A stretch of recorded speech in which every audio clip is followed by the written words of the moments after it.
오늘 본문은 구약에서 가장 중요한 본문 중에 하나이면서 가장 해석하기 어려운 본문이기도 합니다. 10절에서 12절 말씀까지는 결혼 문제를 다루고 있고 13절에서 16절까지는 이혼 문제를 다루고 있습니다. 신자들에게 있어서 이 혼인의 문제는 단순히 세상적인 일이 아닙니다. 그렇다고 개인적인 일도 아닙니다.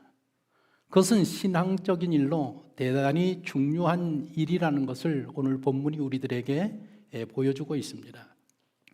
가나안 입성을 앞둔 그 모압 평지에서 하나님께서 하나님을 믿는 신자들의 혼인 원칙에 대해서 분명하게 말씀을 해주셨습니다. 신명기 7장에 보면 또 그들과 혼인하지 말지니 내 딸을 그들의 아들에게 주지 말 것이요 그들의 딸도 내 며느리로 삼지 말 것은 그가 내 아들을 유혹하여 그가 여호와를 떠나고 다른 신을 섬기게 하므로 여호와께서 너희에게 진노하사 갑자기 너희를 멸하실 것임이니라.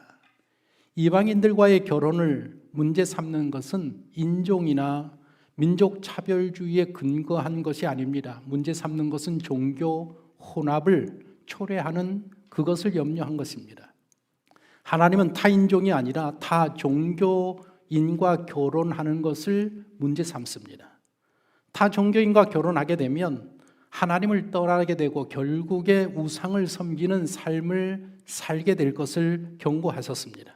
그렇게 된 대표적인 케이스가 솔로몬 왕과 아합 왕입니다. 솔로몬 왕은 많은 이방 여인들과 결혼을 했고 아합은 바알을 섬기는 이세벨과 결혼을 해서 결국에 하나님을 떠나는 사람들이 됐고 우상을 섬기는 사람들이 됐고 우상을 섬기는 민족과 나라가 되고 말았습니다.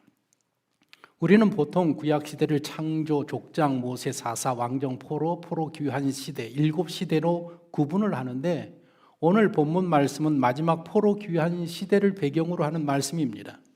바벨론 포로 시대 70년 만에 끝납니다. 원하는 사람은 고국으로 돌아가면 돌아가도 좋다라는 칙령이 반포되고 소수의 사람들, 믿음의 사람들이 예루살렘으로 돌아옵니다. BC 538년에 수룹바벨과 예수아의 인도로 1차로 백성들이 귀환을 하고 80년 후에 에스라를 지도자로 해서 2차로 백성들이 귀환합니다. 그리고 또 14년 후에 느헤미야의 인도로 3차 귀환합니다. 100년에 걸쳐서 백성들이 고국으로 돌아옵니다. 하나님을 믿는 믿음을 가지고 고국으로 돌아왔지만 기다리는 것은 가난과 불안이었습니다. 예루살렘에서 새 출발을 해야 되는데 경제적인 문제, 사회적인 문제가 대단히 심각했습니다. 혹독한 가난한 사회적인 불안이라는 그런 현실적인 문제 앞에 이들이 직면해 있었습니다. 그런 현실적인 문제를 해결하기 위해서 선택한 것이 이혼입니다. 70년 전에는 내 땅이었었는데 70년 만에 고국으로 돌아오니까 이미 남의 소유가 되어버렸습니다. 70년 만에 자기 나라에 돌아왔는데 이 귀한 자들이 외지인이 되고 말았습니다. 설 자리가 없었습니다. 그래서 그들이 선택한 방법이 무엇인가? 그곳에 자리 잡고 있던 유지들, 잘 사는 사람들 가문과 결혼을 하는 것입니다. 그래서 부와 명예와 출세의 길을 걷고자 했습니다. 그 목적을 이루기 위해서 어려서 결혼한 본초와 이혼을 선택을 합니다. 구약시대의 결혼은 아주 어린 나이에 본인의 의사와 상관없이 부모들에 의해서 결정이 되었습니다. 우리나라 조선시대와 비슷합니다.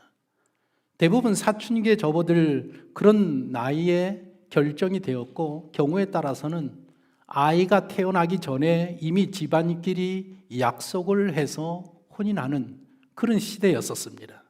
그래서 오늘 본문에 어려서 맞이한 아내라는 이 말이 나오는 것입니다. 어려서 맞이한 아내와 힘든 바벨론 포로 생활을 했습니다. 얼마나 많은 고생을 했겠습니까? 그리고 고국으로 돌아왔습니다. 그런데 자기의 그 부와 명예와 출세를 위해서 그 어려서 취한 아내를 버리고 이방신을 섬기는 잘 사는 여자와 결혼을 합니다. 일부 사람들에게만 제한되어 있는 일이 아니고 평민으로부터 지도자들, 심지어는 종교 지도자들에 이르기까지 모든 사람들이 지금 그런 일들에 연루되어 있습니다. 2차로 포로 귀환할 때에 에스라가 와서 예루살렘에 도착하자마자 준비해온 귀중품들을 하나님 앞에다 헌물을 합니다. 그리고 가장 먼저 추진한 사역이 이방 사람들과 결혼하는 풍습을 금하는 이런 일을 추진해 나갔습니다. 그 개혁이 잠시 성공했지만 지속되지는 못했던 것으로 생각이 됩니다. 왜냐하면 3차 귀환했어. 느헤미야가 3차로 그 다음에 귀환을 하고 한 30년 후의 상황을 보니까 여전히 느헤미야가 그 문제를 문제 삼고 있는 것을 보면 그렇습니다. 말라기 선지자는 에스라와 느헤미야와 동시대 살았던 사람입니다. 이 선지자 입장에서 이 문제를 거론하고 있습니다. 이런 역사적인 배경을 염두에 두고 신자들의 이혼과 혼인의 문제를 오늘 함께 살펴보고자 합니다. 먼저 혼인의 문제입니다. 본문 10절에서 12절 말씀 다시 한번 보겠습니다. 제가 읽어드립니다. 우리는 한 아버지를 가지지 아니하였느냐? 한 하나님께서 지으신 바가 아니냐? 어찌하여 우리 각 사람이 자기 형제에게 거짓을 행하여 우리 조상들의 언약을 욕되게 하느냐? 유다는 거짓을 행하였고 이스라엘과 예루살렘 중에서는 가증한 일을 행하였으며 유다는 여호와께서 사랑하시는 그 성결을 욕되게 하여 이방신의 딸과 결혼하였으니 이 일을 행하는 사람에게 속한 자는 깨는 자나 응답하는 자는 물론이요 만군의 여호와께 제사를 드리는 자도 여호와께서 야곱의 장막 가운데에서 끊어버리시리라. 이런 내용입니다.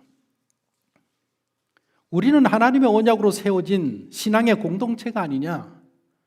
우리 모두는 믿음 안에서 한 형제 자매가 된 사람들이 아니냐? 그런데 그런 우리가 우리의 아내들을 버리고 이방 신들을 섬기는 여인들과 결혼하여서 우리의 형제 자매들에게 상처를 주고 하나님 앞에 큰 죄를 짓고 있는 것이 아니냐? 이런 죄를 짓는 자나 이런 죄를 짓는 자를 옆에서 돕고 협력하는 모든 사람들은 하나님의 공동체에서 제하여 버리실 것이다. 지금 이런 내용입니다. 포로 귀한 공동체가 모압 평지에서 하나님과 맺은 언약을 존중하지 않고 있습니다. 분명하게 이방신을 섬기는 자들과는 혼인해서는 안 된다라고 했는데 백성들은 그렇게 하겠다고 하나님 앞에서 다짐했는데 지금 어려서 맞이한 아내를 다 버리고 이방신을 섬기는 여인들과 결혼하는 것이 그 시대에 유행이 되고 말았습니다. 너도 나도 아내와 이혼을 하고 이방 여인들과 결혼을 합니다. 이스라엘의 공동체가 그렇게 무너집니다. 이스라엘 백성들의 정체성이 그렇게 사라지고 맙니다. 이스라엘은 하나님이 이 세상에서 이 타락한 세상을 구원하기 위해서 하나님을 인정하고 믿지 아니하는 이 세상에 거룩한 공동체를 세워서 거룩한 나라로 삼아서 빛이 되게 하고 소금이 되게 하고 세상을 변화시키기 위하여서 그런 존재 목적으로 이스라엘 공동체를 하나님이 세우셨습니다. 만일 이런 공동체가 세상과 섞이게 되면 본질을 잃어버리게 되고 멸망하게 되고 만다라는 경고가 분명히 있었습니다. 그러나 이 거룩한 공동체는 그 길로 지금 달려가고 있습니다. 믿는 사람과 믿지 않는 사람이 결혼하면 어떻게 될 것 같습니까? 믿지 않는 배우자가 믿는 배우자를 따라서 신앙을 갖게 되고 독실한 믿음의 사람이 되겠습니까? 아니면 잘 믿던 신자가 예수 믿지 않는 사람과 함께 살면서 믿음을 버리고 신앙을 버리고 그런 세상의 길로 가겠습니까? 어느 쪽이 될 확률이 높습니까? 신자가 비신자가 될 확률이 대단히 높습니다. 왜냐하면 같이 살다가 가정의 평화를 위해서 계속 다투다 보니까 다투지 말자. 그러면 내가 교회 안 나가면 되고 신앙생활 안 하면 되지. 그래서 결국에는 신자가 비신자가 되는 확률이 대단히 높습니다. 지금 그것을 하나님이 경고하신 것입니다. 장헌정 시인의 시 방문객에 이런 구절이 있습니다. 사람이 온다는 것은 사실 어마어마한 일이다. 그는 그의 과거와 현재와 그리고 그의 미래와 함께 오기 때문이다. 한 사람의 일생이 오기 때문이다.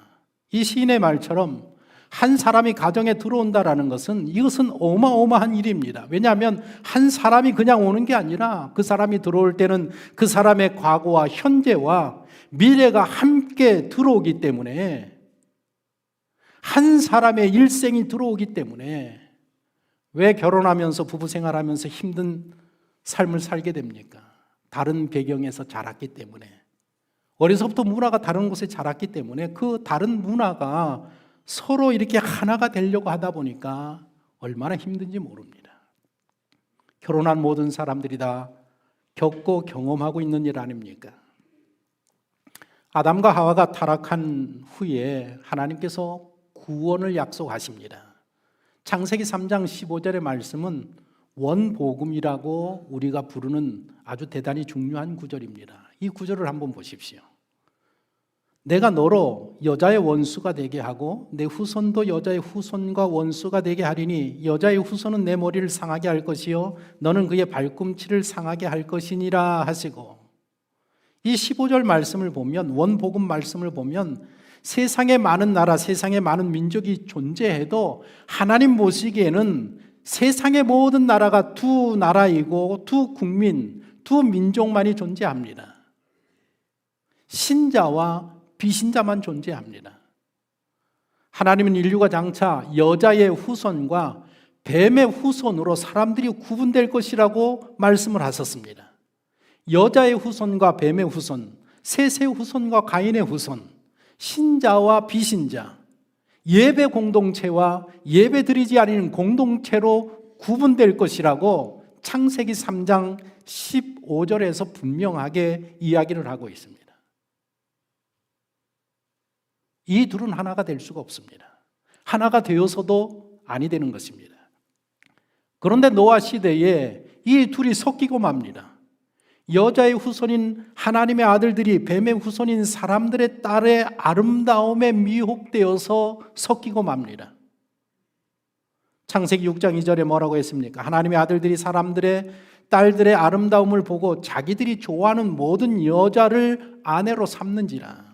하나님의 거룩한 공동체가 이방신을 섬기는 공동체와 섞이면서 세상은 죄로 만연하게 됩니다. 온 땅에 하나님 앞에서 부패하게 되고 포악함이 땅에 가득하게 됩니다. 결국 하나님께서 대홍수로 인류를 심판하시고 맙니다. 우리는 비신자들 때문에, 하나님을 믿지 않는 사람들 때문에 세상이 멸망할 것이라고 생각을 합니다. 그러나 그렇지 않습니다. 성경을 보면 세상이 망하는 것은 신자들 때문에 세상이 멸망합니다. 신자들이 비신자들과 섞이면서 그들과 한 몸이 되면서 세상이 타락하게 되고 멸망하게 됩니다. 결국 타락한 신자들 때문에, 타락한 예수 믿는 사람들 때문에 세상이 멸망하게 되고 맙니다. 노아 시대도 그랬고 오늘 우리가 사는 시대도 그렇게 될 것입니다. 우리 믿음의 가정들이 무너지는 이유는 예수 믿지 않는 사람이 우리 가정에 들어와서 우리의 가정이 무너지는 게 아니라 우리 가정에 있는 예수 믿는 아들, 딸들이 신앙으로 타락했기 때문에 결국에 믿음의 가정들이 무너지게 되는 것입니다. 오늘 본문 10절에서 12절 말씀은 결혼 부분에 해당하는 단락인데, 이 부분에서 유독 유다라는 이 유다 지파를 강조합니다. 유다는 거짓을 행하였고 유다는 여호와께서 사랑하시는 그 성결을 욕되게 하여, 그래서 유다 지파를 강조하고 있습니다. 이스라엘 공동체는 12지파로 구성이 되어 있습니다. 12지파 중에서 가장 중요한 지파라고 할 수 있는 지파가 유다 지파입니다.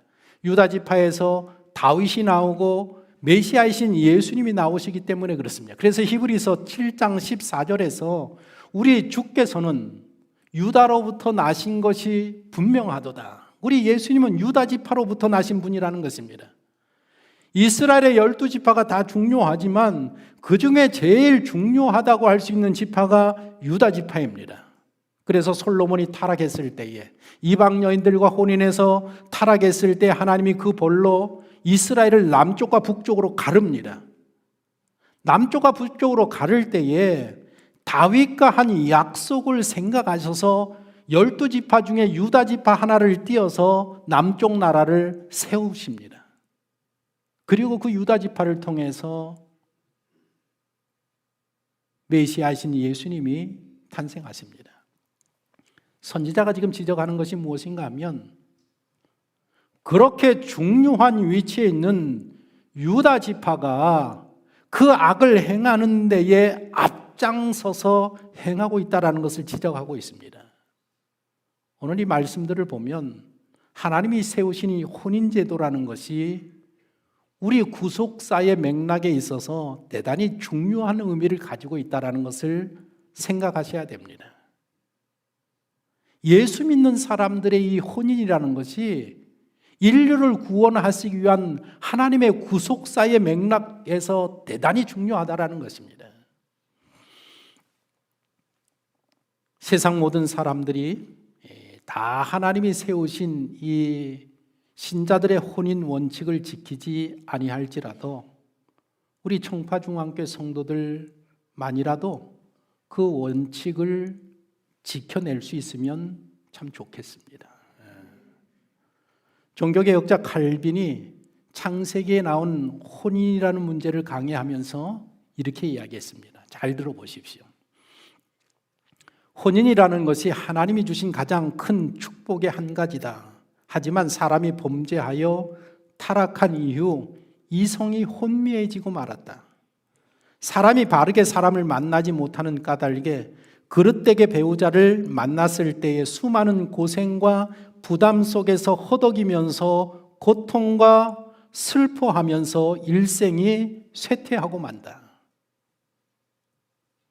배우자를 잘못 만났을 때에는 혼인을 하지 않는 것보다 못한 경우가 너무 많습니다. 처음부터 선택을 잘해야 합니다. 선택이 그렇게 중요합니다.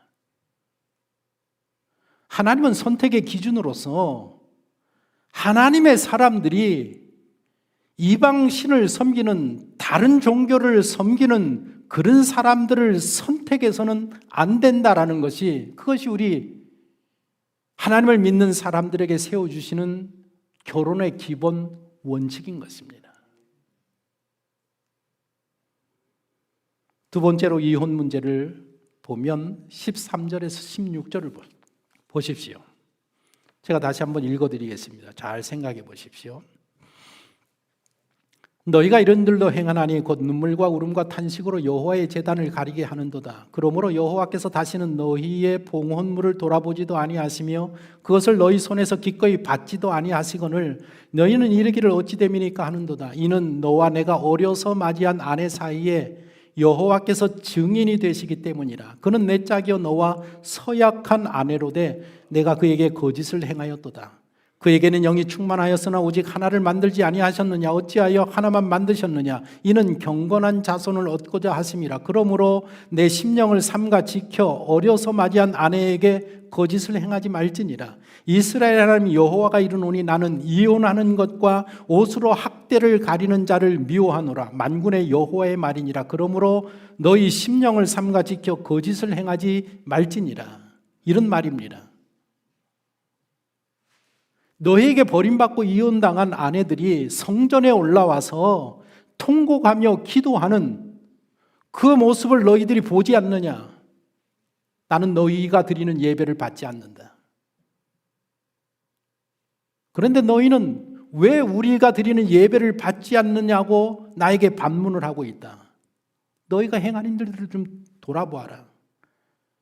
너희가 결혼할 때 내 앞에서 서약하지 아니하였느냐? 눈이 오나 바람이 부나 비가 오나 검은 머리가 팥뿌리가 될 때까지 서로 사랑하고 아끼겠다라고 약속하지 아니하였느냐? 그런데 너희가 그 내 앞에서 한 그 서약 언약을 어기지 아니하였느냐? 나는 너희의 혼인을 결혼을 허락한 것은 너희 가정을 통해서 경건한 자손을 얻기 위함이었었다. 그런데 아내와 이혼하는 것이 말이 되느냐? 나는 아내를 학대하고 이혼하는 것을 미워한다. 너희는 아내들에게 악을 행하지 말지니라. 이 내용입니다.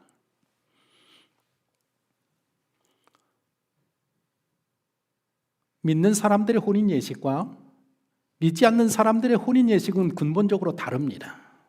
아마 여러분들 결혼식에 참여하시기 때문에 눈으로 보실 것입니다. 믿지 않는 사람들의 결혼식에 참여해 보십시오. 일정한 형식이 없습니다.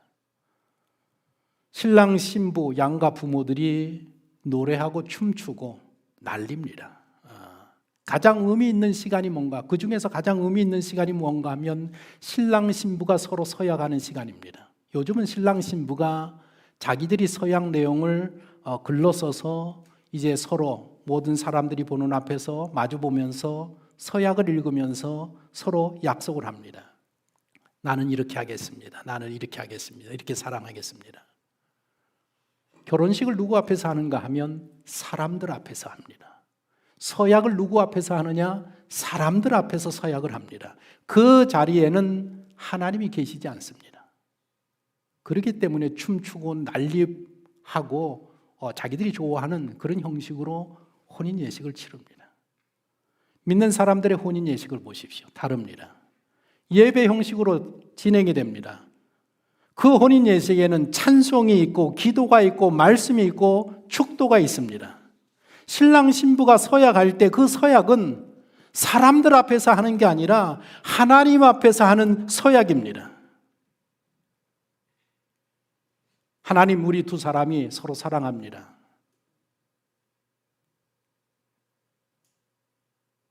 이제 우리가 서로 죽을 때까지 신앙 안에서 사랑하고 아끼고 돌보면서 잘 살겠습니다.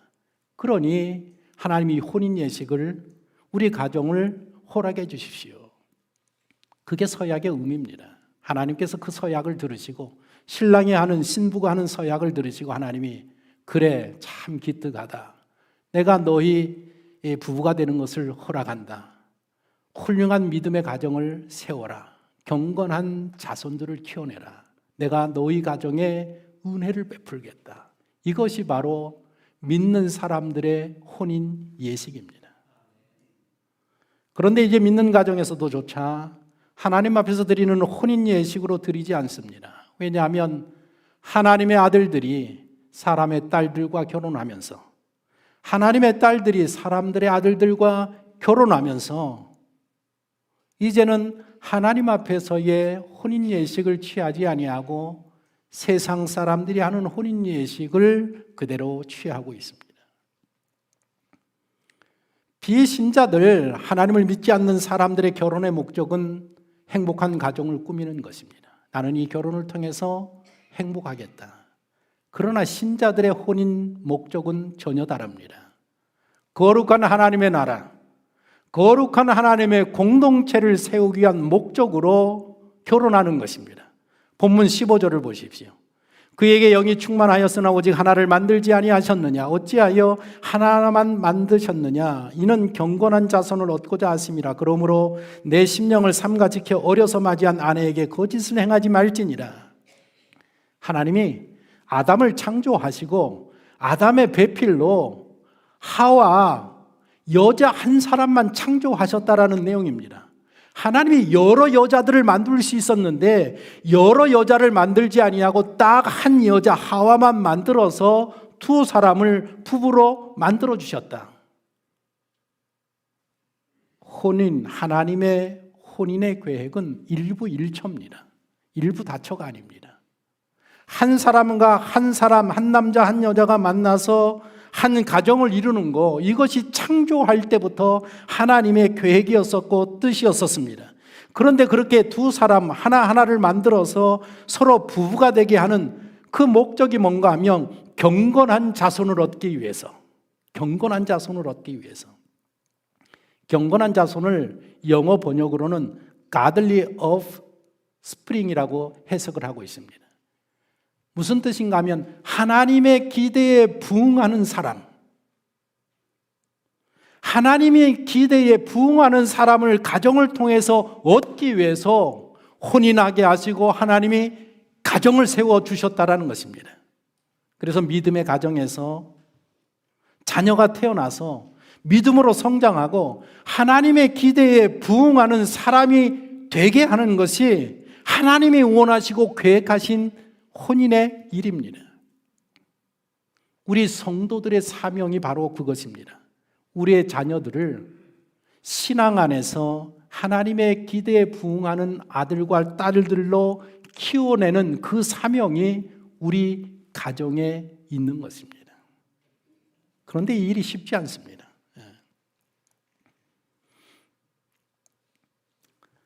아담과 하와를 하나님이 창조하셨으니까 얼마나 완벽한 사람으로 창조했겠습니까? 얼마나 이상적인 사람들로 창조했겠습니까? 그리고 그 한 사람 한 사람을 창조하시고 그들을 부부로 하나님이 가정으로 세우셨으니까 가장 이상적인 사람들이 만나서 이상적인 부부가 되었고 이상적인 가정으로 하나님이 세워주셨습니다. 그런데 그 가장 이상적이었던 아내 하와로 인해서 아담이 죄의 구렁텅이에 빠지고 맙니다. 잘 생각해 보십시오. 무엇을 뜻합니까? 선택이 중요합니다. 처음에 선택을 잘해야 합니다. 남편 선택을 잘해야 되고 아내 선택을 잘해야 됩니다. 그런데 선택을 잘한다고 끝나는 것이 아닙니다. 아담만큼 선택을 잘한 사람이 어디 있습니까? 하와만큼 선택을 잘한 사람이 어디 있습니까? 선택을 잘해야지만 두 사람이 혼인한 다음부터의 행보 또한 중요하다 말입니다. 선택을 잘못하면 파탄에 이르게 되지만 선택을 잘했을지라도 두 사람의 행보가 잘못되면 큰 불행을 겪는 인생을 살아가게 되는 것입니다.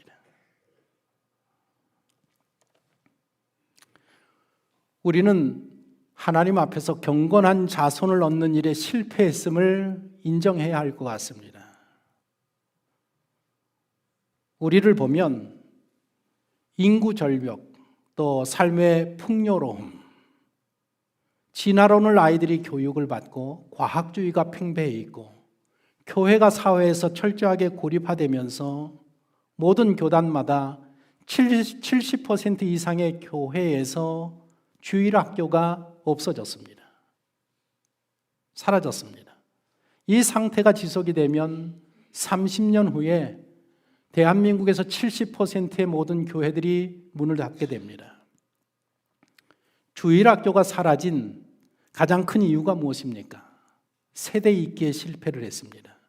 그동안 교회들은 우리가 나가서 전도를 해서 교회를 채우는 것이 중요하다고 생각을 했고 그것이 주된 교회 이슈였었습니다. 그런데 그게 아니었다라는 것입니다. 기존 성도들의 자녀들을 분명하게 우리가 신자로 더 나아가서 제자로 세우는 것이 가장 시급한 문제였었다라는 것입니다. 우리가 그 일에 실패했습니다. 우리의 자녀들을 신자로 세우고 제자로 세우는 일에 실패를 해서 오늘날 그 결과가 드러나고 있습니다. 주일학교들이 다 없어지고 있습니다. 하나님이 맺어주신 이 가정이야말로 최고의 신자들이 성장할 수 있는 것이고 세대 있기가 이루어지는 것이 우리 성도들의 가정인 것입니다. 신앙생활 잘하다가 대학을 진학한 후에 신앙에서 떠납니다. 자녀들이. 군대에서 제대하고 돌아온 후에 교회를 떠납니다. 왜 그렇습니까? 아동부 시절, 청소년부 시절에 예수님을 만나지 못했습니다. 예수님을 만나지 아니하고 신앙생활하다가 그리고 열심히 공부를 해서 대학에 입학을 했습니다. 하나님의 은혜, 하나님의 도우심, 보살핌이라고 생각하지 아니하고 내 노력과 내 힘으로 나는 힘든 대학을 들어갔다라고 생각을 합니다. 그래서 머리가 크면 신앙에서 다 떠납니다. 우리 신자들의 가정이 경건한 자손을 얻는 일에 실패하고 있습니다. 이제부터라도 정신 차려야 합니다. 우리 가정에 정말 하나님이 세우신 그 목적, 경건한 자손을 얻기 위한 그 목적을 성취하기 위하여서 노력해야 하는 것입니다. 하나님의 백성들이 부와 명예와 출세에 눈이 멀어서 아내를 학대하고 폭행하고 이혼을 하고 성공하기 위해서 이방의 신들의 딸들과 결혼을 했습니다. 그래서 철없을 때에 시집 와서 고생하면서 살았습니다. 그러다가 고국으로 돌아와서 남편들에게 버림을 받습니다. 버려지고 고독하고 수치스럽고 남편을 빼앗기고 비참하게 이별하고 말았습니다. 당시 사회에 일반적인 보편적인 일들이었었단 말입니다. 이혼당한 아내들이 어디 가서 하소연할 데가 없습니다. 어디를 가겠습니까? 죄다 다 성전에 모여들어서 성전에서 무릎을 꿇고 하나님 앞에 눈물을 흘리면서 통곡을 하면서 하나님 앞에 기도합니다.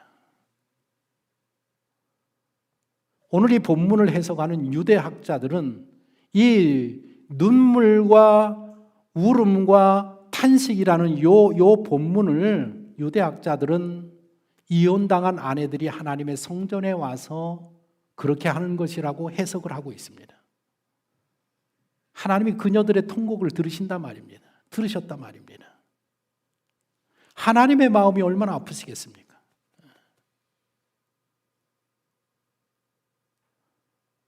하나님께서 그 모습을 보시면서 나는 더 이상 너희들의 예배를 받지 아니한다. 너희 아내를 버린 남편들, 그리고 아내를 버리고 다른 여자와 결혼할 때에 그 일에 동조하고 그 일을 도와준 너희들, 너희가 드리는 예배 내가 받지 않는다. 뿐만 아니라 너희들은 야곱의 공동체, 하나님의 공동체, 구원의 백성에서 내가 너희들을 제하여 버릴 것이다. 하나님 그렇게 말씀하십니다. 그렇게 말씀하시면서 나는 이혼하는 것과 옷으로 학대를 가리는 자를 미워하노라. 여기 학대라는 것은 구약 성경에서 인간과의 관계 속에서 최악의 가장 불의한 행동을 학대로 취급을 하고 있습니다. 지금 우리 사회에 비혼주의나 딩크족을 이상하게 여기는 시대가 이제는 아닙니다. 비혼주의라는 것은 연애는 하지만 결혼은 하지 않겠다라는 것입니다. 요즘 청년들이 그런 생각을 합니다. 나는 연애는 하지만 결혼은 하지 않겠다. 딩크족은 아이를 갖지 않는 맞벌이 부부를 말합니다. 수입은 따블인데 넉넉한데 아이는 갖지 않겠다. 요즘 결혼에 대해서 결혼을 좋지 않게 여기는 사고방식이 남녀 모두에게 급격하게 늘어나고 있습니다. 결혼을 앞둔 90년생들, 90년대의 이 생들 절반 이상이 결혼에 대해서 부정적으로 생각을 하고 있습니다. 왜냐하면 첫 번째가 경제적인 문제입니다. 미혼 남성들, 결혼을 앞둔 남성들은 결혼을 하려면 내 소득이 최소한 300만 원 이상을 받아야 된다는 생각을 하고 있습니다. 미혼 여성들도 나와 결혼할 배우자는 최소한 300만 원 이상을 받아야 된다는 생각을 가지고 있습니다. 요즘 90년대생들이 300만 원 이상 버는 사람들 거의 없습니다. 경제력도 문제지만 결혼관 자체가 변했습니다. 그리고 또 더 큰 문제는 우리 기성세대들이, 우리 부모된 세대들이 이 젊은 세대들에게 결혼이 좋다라는 결혼의 장점을 어필하지 못하고 있습니다. 우리 자녀들이 기성세대에게 묻습니다. 내가 왜 꼭 결혼을 해야 합니까? 여러분들의 자녀가 여러분들에게 묻는다고 생각해 보십시오. 내가 왜 꼭 결혼을 해야 됩니까? 여러분들 뭐라고 대답하시겠습니까? 명확한 답을 하지 못합니다. 기껏 나오는 답이 뭔가 하면 노년에 외롭다 너. 요즘 청년들은 노년에 관심 없습니다. 지금 현재에 집중하는 아이들인데 내가 노년이 되려면 멀고 먼 이야기인데 무슨 노년에 대한 이야기를 하느냐. 설득력이 없는 대답만 우리 기성세대들이 내놓고 있습니다. 그래서 우리 젊은이들은 결혼을 당연한 것으로 생각하지 않습니다. 내가 행복하게 사는 사람들의 롤 모델을 보면서 내가 결혼하면 저렇게 살 수 있을까? 비교해서 살 수 있을 것 같으면 결혼을 결정하고 살 수 없을 것 같다라고 생각을 하면 결혼하지 않습니다.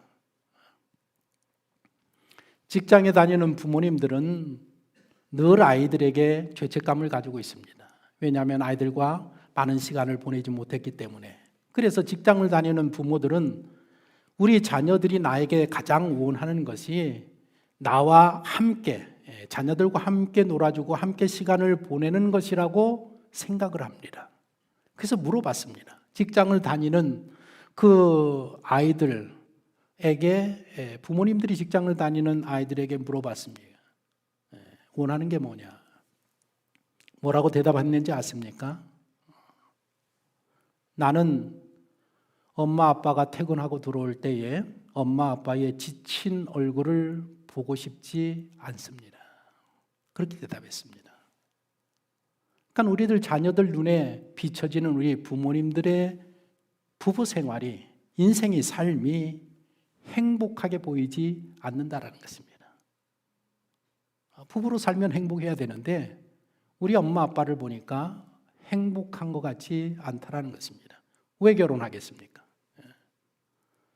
우리나라 이혼율을 보면 1990년에 45,700건이었었는데 2019년에 11만 1천 건으로 배나 뛰었습니다. 5월은 가정의 달입니다. 지난주에 세계 4위 억만장자인 재산이 146조를 가진 빌 게이츠 부부가 결혼 27년 만에 이혼을 선언했다라는 기사가 났습니다. 아마 여러분들도 들으셨습니다. 트위터에다가 뭐라고 올렸는가 하면 우리 관계를 두고 오랜 시간 생각과 노력을 해온 끝에 결혼 생활을 끝내기로 결정을 했습니다. 그러면서 27년 살았는데 더 이상 같이 살면 서로가 서로의 발전에 걸림돌이 될 것 같아서 우리는 이혼합니다 라고 밝혔습니다. 세 자녀를 두었습니다. 25살, 21살 아들, 또 18살 일남 2녀를 두었습니다. 첫째 딸, 25살 되는 딸이 결혼을 했는데 뭐라고 인스타그램에 올렸는가 하면 엄마 아빠의 이혼 때문에 우리 가족 모두가 힘든 시간을 감내해야 했습니다.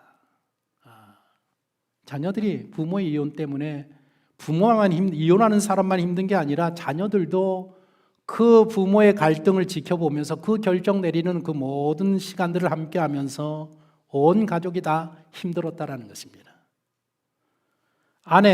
남편과 헤어지는 아내 멀린다는 그동안의 결혼 생활이 놀랄 만큼 힘들었습니다. 힘든 결혼 생활, 혼인 생활을 참고 참다가 할 수 없이 이혼합니다 라고 밝혔습니다.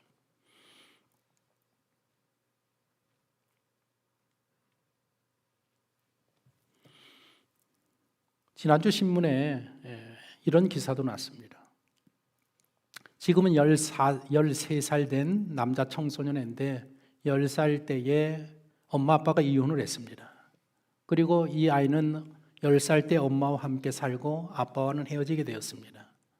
법원에서 재판을 해서 헤어져도 아빠와 10살 된 아들은 한 달에 2번 만날 수 있도록 그렇게 정해 주었습니다. 그런데 이 아이가 이제 10살에서 11살, 12살, 13살 사춘기에 접어들었습니다. 아빠가 불편하기 시작해집니다. 그래서 아빠와 한 달에 2번 만나야 되는데 만나기를 거부하고 아빠를 피합니다.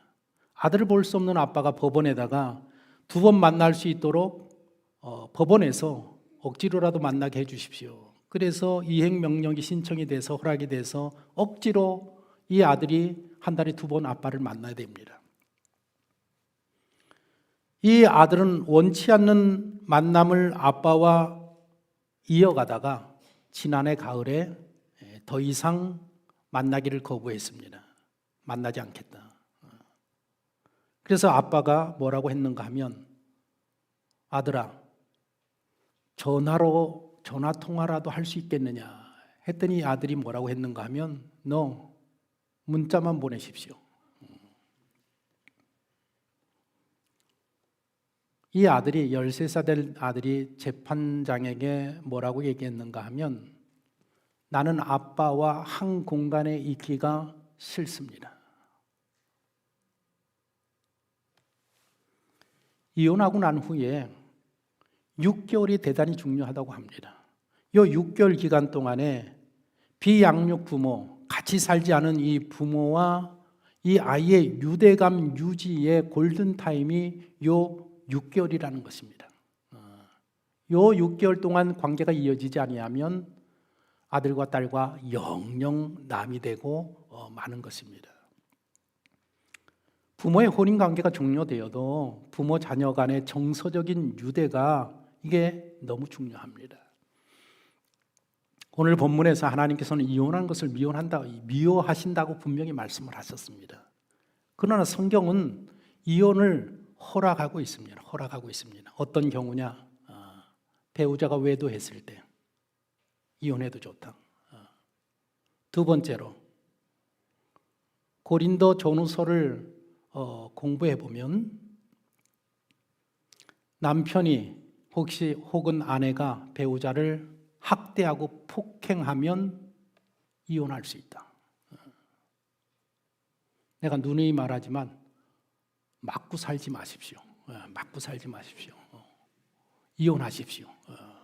목사가 설교 시간에 이런 게 좀 그렇지만 나는 이혼을 권장합니다. 맞고 사는 것보다는 이혼하는 게 낫다고 생각하는 사람입니다.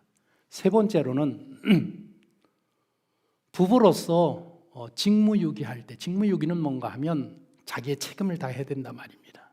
경제적인 도움을 줘야 되고 부부로서의 자기가 할 책임을 다해야 되는데 그런 책임을 다하지 못하는 사람들, 알코올 중독이 돼서 맨날 두들겨 패기만 하고 돌아다니고, 또 어떤 와이프는 집 나가서 1년, 2년, 3년 들어오지 않고, 이런 경우에 이혼할 수 있습니다. 그러나 하나님은 될 수 있으면 이혼하지 말아라. 그런 일이 벌어지지 않도록 서로 믿는 사람이 만나야 되고, 믿는 사람들이 만나서 왜 우리가 결혼했느냐? 우리는 경건한 그런 자손들을 얻고 하나님 나라를 세우기 위한 그런 목적을 가지고 우리는 혼인한 사람들이다. 그것이 분명해야 된단 말입니다. 말씀을 정리하면 로마의 철학자 세네카라는 사람이 로마가 몰락하는 것들을 예언하면서 문제 삼은 것이 이혼율의 증가를 문제 삼았습니다. 이렇게 얘기했습니다. 사람들이 재혼하기 위해 이혼한다. 그리고 이혼하기 위해 결혼한다. 얼마나 로마가 몰락해 나갈 때에 가정의 삶이, 성적인 삶이 문란해 있었던 것을 고발하는 그런 이야기입니다. 로마 사람들에게 이 세네카가, 철학자가 경고했음에도 불구하고 사람들이 귀를 기울이지 않았습니다. 시대에 뒤떨어진 사람이라고 생각했습니다. 모든 사람들이 다 남자친구와 여자친구가 있고 바람피는 사람들을 가지고 있는 그 시대에 그 문제를 지적하니까 시대에 뒤떨어진 사람이라고 비웃었단 말입니다. 로마 제국이 왜 멸망했느냐? 가정이 몰락하면서 붕괴되면서 결국에 멸망하고 말았습니다. 로마 제국의 쇠망사라는 유명한 책을 쓴 역사학자 에드워드 기반이라는 사람이 제국이 몰락한 5가지 중요한 원인을 지적했는데 이렇게 지적을 했습니다. 오늘 우리 사회에서 똑같습니다. 가정의 붕괴, 세금의 증가, 쾌락 문화의 발전, 무기의 증강, 종교, 기독교의 부패, 이 5가지 원인으로 인하여서 로마 제국이 붕괴했다라는 것입니다. 첫 번째가 뭔가 하면 가정의 붕괴입니다. 가정이 무너지면 교회가 무너지고, 가정이 무너지면 나라가 무너지고, 가정이 무너지면 세상이 무너지게 되어 있습니다. 5월은 가정의 달입니다. 5월 5일은 어린이날이고, 어제 5월 8일은 어버이날이고, 5월 21일은 부부의 날입니다. 이 가정의 달을 우리가 보내면서 좀 깊이 생각 좀 했으면 좋겠습니다. 가정을 한 글자로 표현하면 꿈이라고 합니다. 두 글자로 표현하면 사랑이고, 세 글자로 표현하면 안식처이고, 네 글자로 표현하면 땅의 천국이고, 10글자로 표현하면 보시기에 심히 좋았더라. 아버지를 6글자로 표현하면 속으로 우는 분이고, 어머니를 6글자로 표현하면 정말 미안해요. 자녀를 4글자로 표현하면 평생 원수. 6글자로 표현하면 그래도 내 사랑.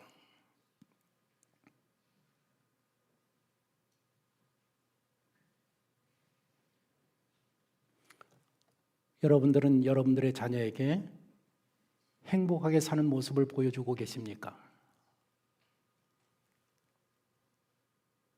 우리 가정에서는 경건한 자손들이 길러지고 있습니까? 결혼을 앞둔 자녀들에게 성경적인 결혼의 기준을 분명하게 이야기해 주실 수 있습니까?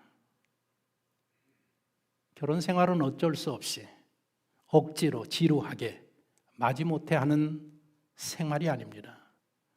결혼 생활은 하나님이 우리에게 주신 가장 큰 축복 중에 하나입니다.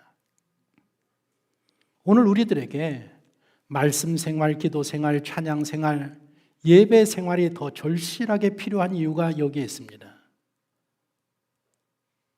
그런 생활 속에서 하나님의 가정들은 경건한 가정으로 세워져 가고 신앙의 세대를 이어가는, 그래서 하나님의 나라를 이루는 그런 공동체로 세워져 가기 때문에 그렇습니다. 5월 한 달 행복하시기 바랍니다. 행복하게 사시기 바랍니다. 행복한 모습을 자녀들에게 보여주시기를